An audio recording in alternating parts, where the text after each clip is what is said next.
याद सजण को कर करते रैन गुजारा मर मरते दर्द ही जर विच वधदा वेंदे फट जिगर दा गर गर ते दर्द ही जर विच वधदा वेंदे फट जिगर दा गर गर ते रोंदे रोंदे पै गिन चर्रां अखीं गल गिन झर झर ते रोंदे रोंदे पै गिन चर्रां अखीं गल गिन झर झर ते ढोल दे बाजू उमरा गुजरे नित ढूंढकारे भर भरते वाह वाह ढोल दे बाजू उमरा गुजरे नित ढूंढकारे भर भरते वाह शेर सुनो दुख ने दिते न एझां मारा वाह डांटा पै गिन अर अर ते दुख ने दिते न एझां मारा डांटा पै गिन अर अर ते वाह और सावा सौखा थी गे बिरहूं वाह मांस हड्डे को चर चरते वाह वाह वाह। जांबाज जतोई कई एतबार से सराय की शायरी को बुलंद आहंगी और खारजियत के रास्ते पर डालने वाले अव्वलीन शोरा में से हैं, क्योंकि सराय की शायरी का कदीम तर्ज बयान दाखिलियत और हज़न के गिर्द घूमता रहा। इसे हज़रत ख्वाजा फरीद रहमतुल्लाह अलैह ने इन तमाम कमज़ोरियों से मुबर्रा करके तख्लीक की बुलंदियों से हमकिनार किया। फिर खुर्रम बहावलपुरी ने भी ज़िंदगी की ताजगी और रोमानियत की शादकामी से सराय की शायरी को नई ज़िंदगी दी। जांबाज जतोई अगरचे ज़्यादा पढ़े लिखे आदमी ना थे, लेकिन उन्होंने ख्वाजा फरीद रहमतुल्लाह अलैह से लेकर अपने मुआसरीन की सराय की शेरियात का मुताला बाखूबी किया था। मिजाजन वो अज़्म और गासिब कुव्वतों को ललकारने वाले शायर थे, इसलिए मौज़ूई एतबार से अपनी नज़मों, दोहड़ों वगैरह में शेरी कुव्वत से लोगों में मुआशरती शऊर बेदार करने की साई की। वाहवास जन तेरी रीत वे वाहवास जन तेरी रीत वे भुलगी पुरानी प्रीत वे वाहवास जन तेरी रीत वे वाहवास जन तेरी रीत वे। जांबाज जतोई हमारे अहद के सराइकी के नामवर शायरों में शुमार किए जाते हैं। उन्होंने उस वक्त सराइकी शायरी का आगाज़ किया जब सराइकी शायरी सिर्फ दोहड़े तक या काफ़ी तक महदूद हो गई थी। उन्होंने आकर काफ़ी भी लिखी, दोहड़े भी लिखे और नज़मों की तरफ उनका रुझान हुआ। बहुत कम लोग थे जो नज़में लिख रहे थे, लेकिन जांबाज जतोई ने अपनी नज़मों के लिए जो मौज़ूआत मुंतखब किए वो अवामी सतह के थे।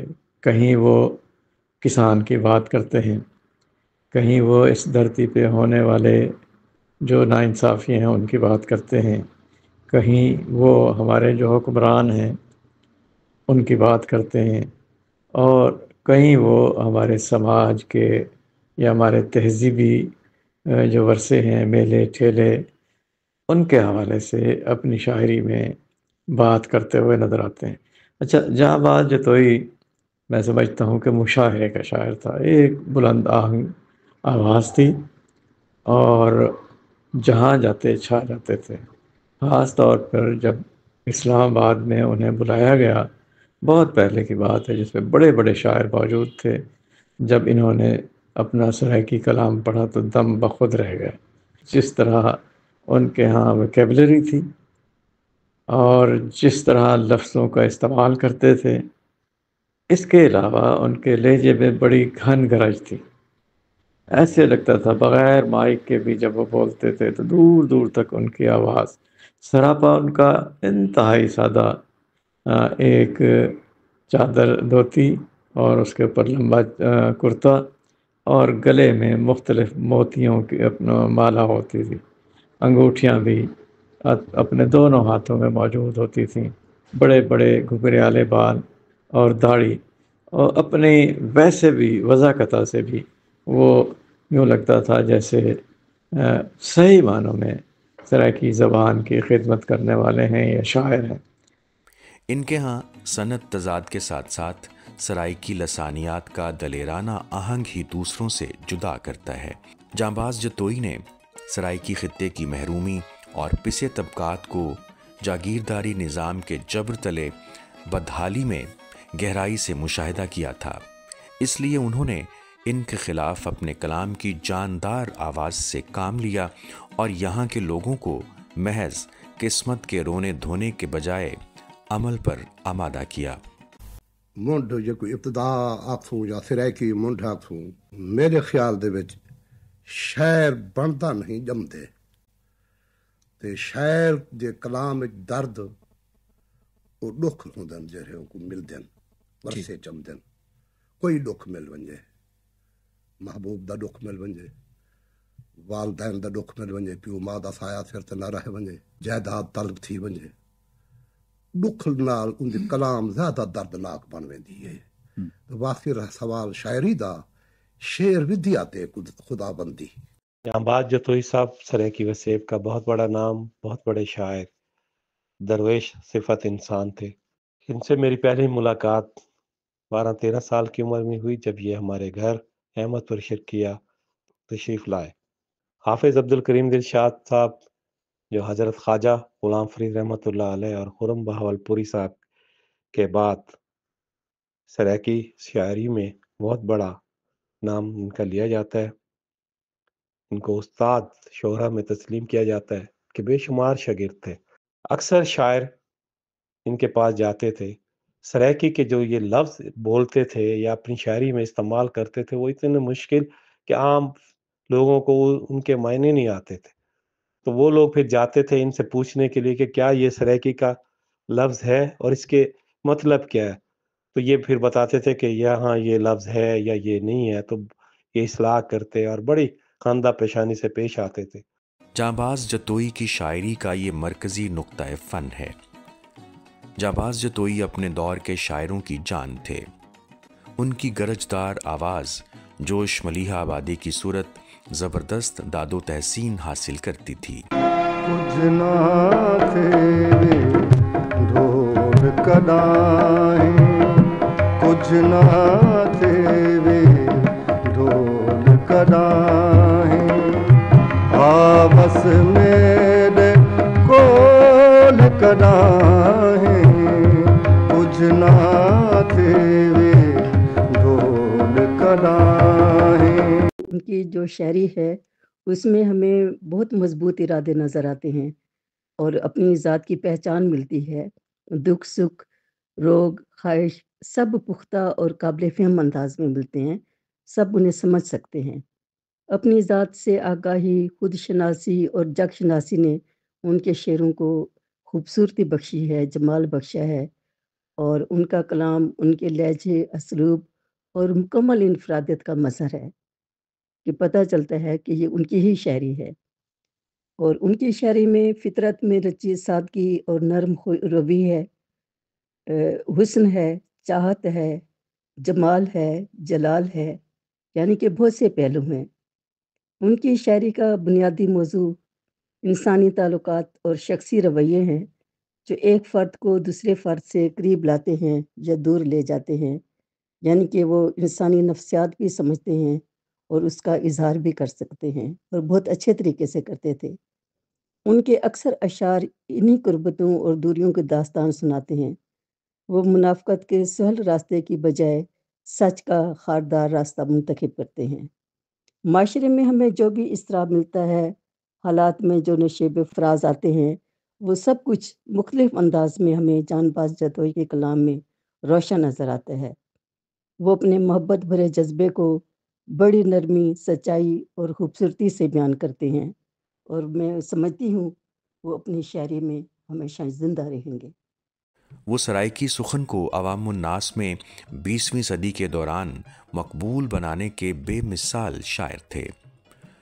उन्होंने नज़्म के अलावा दोहड़ा, मरसिया, मनकबत, काफ़ी, हमद और नात में भी अपने आप को मनवाया है। मैं एक दर्द दा मजमूआ हाँ। पहले तो मैं 3-4 साल दा मेरी माँ मर गई है। मेरे 3-4 मतराया मेरी ब्याह दिंदा हाँ। मेरे को नाने मामे चा गया, मेरी नानी एक बुढ़ी मेरे को पले दी रहेगी, लेकिन जड़ी हालत मैं पहले हाँ मैं जागीरदार दा पुत्र, जरे वेले मैं पैदा थे मेरे प्यो बोले जागीरदार हाँ जा, जले मैं अख खोलिए ओ बोले لیکن زمانے دے نشیب و فراز کچھ انہیں دی سخاوت کچھ انہیں دا جو کچھ وہ جائیداد نہ رہی، پھر میں کو دھکے کھامنے پائے گئے. دکھ تا میں کو والدہ والا ملیا، یتیم تھی تے پلیوم، تے پھر اس دے بعد دے وچ حضرت عشق دی واٹھے چ بھی آ گیوم. وہ میں کو بڑا برباد کرتے رکھ دیتا پیا کہ پھس گیا سے چنگی طرح تے تھے. انہیں نال محبت لگی لاڈھی اور خوش نصیب عاشق ہاں میں جو میرے کو محبوب ملی پیا. جہاں باز جتوئی کئی لحاظ سے سرائکی پوئٹری کے ان جاگے ہوئے بالیدہ نظر شعراء میں سے تھے جنہوں نے سرائکی کی جو داخلیت پسندی ایک زمانے میں تھی، اور چونکہ یہ اس مٹی کی بنیادی ایک خوبصورتی کہیں یا مزاج کہیں اجتماعی، اس میں چونکہ نیاز مندی اور انکسار ہے. 20ویں صدی کی جو 60 اور 70 کی دہائی بالخصوص ہے، اس میں 60 کی دہائی میں ہلکی سی ایک سرائکی کی جو عام شاعری تھی، مجموعی شاعری تھی، اس میں تحرک اگر کسی آدمی نے پیدا کیا تو وہ جہاں باز جتوئی تھے، کیونکہ وہ پہلی دفعہ بلند آہنگی لے کے آئے. جیسے جوش صاحب اردو میں تھے، یا حبیب جالب، کیفی اعظمی، سردار جعفری، اردو کے لوگ، ٹھیک ہے نا. تو میرا خیال یہ ہے کہ انہوں نے اس لیے کیا کہ سرائکی کو داخلیت پسندی اور سماجی شعور کے لیے ایک ہتھیار کے طور پہ اپنی شاعری کو استعمال کریں. ان کے ہاں لفظوں میں ایک بے پناہ للکار ہے اور غاصب قوتیں ہیں، ان کے خلاف لڑنے کا ان کی نظموں میں، ان کی جو باقی اصناف ہیں بیشتر، اس میں یہ آہنگ، بہت بلند آہنگ رنگ نظر آتا ہے. آپ اگر ان کی اس میں آواز لگائیں گے تو دیکھیں گے کہ وہ، چونکہ جب میں 80s میں یہاں 79 میں آیا تھا تو اس کے بعد کچھ عرصہ میں رہا، پھر بہاولپور چلا گئے، تو بہاولپور بھی اور یہاں ملتان میں بھی ان سے بڑی ملاقاتیں تھیں. بڑے ہی دلچسپ آدمی تھے، کبھی کبھار من کے بھی پہن کے آ جاتے تھے، بھاری نسبتاً. اور آپ جانتے ہوں گے کہ ان کے بغیر کوئی سرائکی مشاعرہ مکمل ہی نہیں ہوتا تھا جب تک جہاں باز جتوئی نہ ہو، کیونکہ جس گھن گھرج کے ساتھ وہ پڑھتے تھے وہ اردو میں جوش ملی آبادی کو آپ سمجھ لیں، اور سرائکی میں جہاں باز جتوئی مرحوم تھے. جہاں باز جتوئی نے اپنے کلام میں جو ثنائے بدائے، تلمیحات اور تشبیہات اور استعارے بھی استعمال کیے کم کم، لیکن ان کا جو لسانی ایک پیرایا ہے اس میں وہ زیادہ تر براہ راست اظہار کو سامنے لاتے رہے اور پوری قوت کے ساتھ ابھارنے کی کوشش کرتے رہے سرائکی کے اس بیلٹ کے ان لوگوں کو جو چاہتے تھے کہ یہ لوگ بھی اپنی جو اندر کی آواز ہے، کچلے ہوئے، عدم مساوات کے مارے ہوئے اور جبر کے جو یہاں کی جاگیردارانہ مینٹلٹی تھی، اس کے اثرات اور اس کے ظلم کے نیچے دبے ہوئے، تاکہ لوگوں میں شعور پیدا ہو زندگی کو پوری جرات کے ساتھ دیکھنے کی. تو یہ کوئی معمولی کنٹریبیوشن جہاں باز جتوئی صاحب کا نہیں ہے. انہوں نے کم و بیش 40-42 سال کی شاعرانہ زندگی میں کوشش یہی کی کہ شاعری کو بطور ایک ہتھیار کے استعمال کیا جائے، اور اس میں وہ بڑے کامیاب ہوئے. گو انہوں نے مرثیہ بھی بڑا کمال کا لکھا، حمد و نعت بھی کمال کی لکھی، دوڑے بھی بے حد عمدہ لکھے، گیتوں کا بھی کوئی شمار نہیں. وہ قادر الکلام شاعر تھے جنہوں نے سرائکی ادبیات کو زندگی کی سچائیوں کا آئینہ بنا کر ایک مثالی صورت دی. میرے منہ میرا ماہی نہ بے دیتات تھی دی کریں دا بات जैंदी हाँ करेंदा बात जैंदी हाँ तू सारी बात थींदी है। रावी वसीम बाबर गिल, तहरीर मंजूर अली तन्हा, तदवीन फायका हसन, तरतीब व पेशकश Ghulam Abbas, deputy controller news, radio Pakistan, Multan.